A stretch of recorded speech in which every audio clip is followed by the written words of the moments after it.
Federal ministers are speaking about investments in border security and improving the immigration system. I can hear something. Let's listen in live. $1 billion of trade and 400,000 people passed through the Canada-U.S. border. Last week, I went to St. Bernard-de-la-Colle, accompanied by the Minister of Public Safety of Quebec, François Bonnardel, to speak directly with frontline CBSA agents who work on site to protect our borders. I've just returned, having met with the RCMP's Marine Border Enforcement Team and visited the Border Integrity Operations Centre.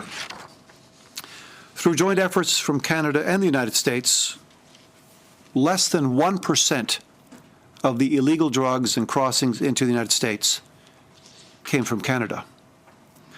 We have a strong border, and we are building a stronger one, an interconnected system to keep each other safe.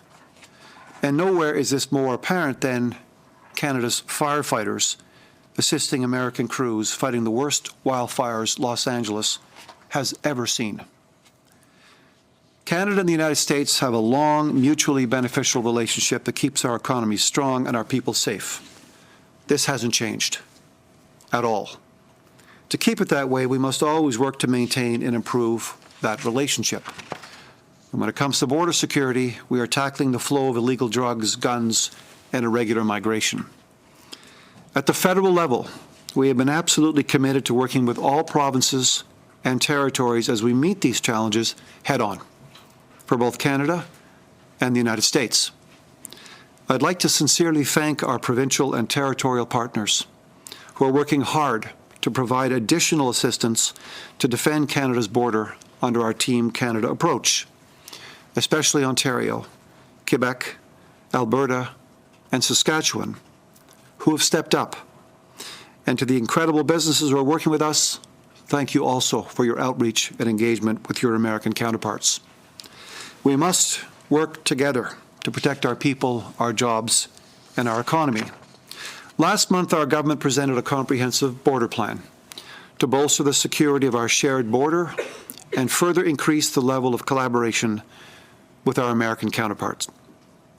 That border plan invests $1.3 billion to further strengthen our border security with more personnel, more tools, advanced technology, drones, surveillance equipment, and helicopters. These investments are already helping to enhance Canada's border surveillance. Let me highlight some of the key measures we have already taken. As of December 23rd, we ended the practice of flagpoling, which occurred when foreign nationals left Canada for a short time, only to re-enter Canada to access immigration services more quickly. Ending this practice will allow border officers to fully concentrate on border enforcement, saving 8,000 days of work for border agents. We've deployed 60 new drones along our border with the United States, and we will be deploying additional surveillance towers. We are acquiring new technology, such as X-rays, mobile X-rays, and handheld chemical analyzers. As of this week, we are deploying new helicopters at the Canada-U.S. border. These will help us to further enhance our border surveillance and our intelligence operations, again with our American partners. As further proof of our strong relationship with the United States, Canada is launching the first ever pre-clearance operation in the U.S. at Cannon Corners, New York, which I visited last week. With this operation, we'll be the first country to establish pre-clearance on U.S. soil, where Canadian Border Services officers will work at a shared facility alongside U.S. officers. To minimize the number of individuals trying to cross the border illegally between ports of entry and to keep dangerous individuals out of North America, we've increased the CBSA and RCMP's surge capacity. Last year, the CBSA removed over 16,800 individuals from Canada. That's more than double compared to 2021. Through our border plan, we're investing additional resources to further increase removals by another 25% this year. As of January 6th, the CBSA adjusted its hours of service at land ports of entry to align with those of the United States. This will allow both countries to use our resources more efficiently, as we'll be able to deploy officers to busier ports of entry when required. Au cours des 2 dernières semaines, notre gouvernement Over the last 2 weeks, our government and the governments of provinces and territories carried out planning exercises which bore significant fruits. This was set to head off any eventuality at the border. line of defense to stop illegal drugs and precursor chemicals from entering and exiting Canada. The RCMP also continues its efforts to detect, to investigate, and to disrupt criminal threats by targeting transnational and serious organized crime groups involved in the production and the trafficking of illegal substances, including opioids. To ensure law and border enforcement have the tools they need to detect and address fentanyl and its precursors, a huge challenge for this country and the United States, we've invested $77.7 million to expand Health Canada's laboratory and regulatory capabilities. These measures I've just outlined are the steps we have taken just as of late.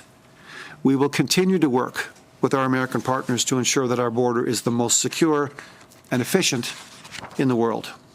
The foundation of the Canada-U.S. relationship is strong, and Canada looks forward to continuing our work with our neighbors and our partners. Thank you very much. Merci beaucoup. Minister Miller. Thanks, David. Over the last year, we've taken a series of actions to reinforce the integrity of our immigration system and programs contributing to the collective effort to ensure public safety and the orderly management of the shared border with the U.S. Les mesures qu'on a prises ont déjà.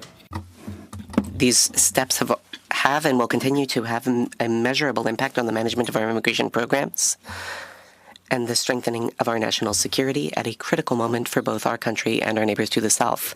Canada and the United States, as David noted, have close person-to-person ties and a powerful economic partnership based on secure circulation of goods and individuals across the border. This partnership supports millions of jobs and households in both countries. That a robust, well-managed immigration system is essential to building a safer, stronger North American perimeter. A well-managed immigration system doesn't mean the government is abandoning our quintessentially Canadian values. It's actually quite the contrary. These values depend on a well-managed system that bolsters that integrity that people can trust. And Canadians can also trust that immigration remains central to our national identity and critical to our well-being, as well as our long-term prosperity. That being said, there's no question that an increased migration of different natures has led to significant rise in the number of people seeking asylum in safe countries like Canada, one of the safest, if not the safest in the world. And despite having the best immigration and refugee system in the world, it's been a challenge to keep up. Unfortunately, it's also caused more bad actors to come out of the shadows looking to exploit those who are at their most vulnerable as they take a very difficult decision to move to another country and to profit over those seeking a better life. In response, we've taken decisive steps throughout the last year to strengthen our asylum system, including proposing new consequences for those who try to exploit it. Canada and the U.S. have a long history of collaborating to uphold the integrity of our respective systems. That means, first and foremost, working together. Rappelez-vous qu'au début de l'année, I will remind you that in early 2023, we secured a significant achievement together by closing the irregular border crossing at Roxham Road and by expanding our Safe Third Country Agreement to encompass the entire land border as well as internal waterways. This step had a colossal impact. It reduced the number of asylum claims from illegal border crossers from 165 a day to 12 a day. In February, responding to a clear increase of fraud in the asylum system, as can be seen in the increasing number of rejected, withdrawn, or abandoned applications, we put in place a partial visa requirement for Mexican nationals. Since that time, asylum claims from Mexican citizens in our airports decreased by 97% compared to 2023. Evidence of patterns of abuse in our visitor visas, we put in place new measures to detect fraud. And since then, we've made and seen a major reduction in the number of asylum claims from people who've been issued temporary resident visas.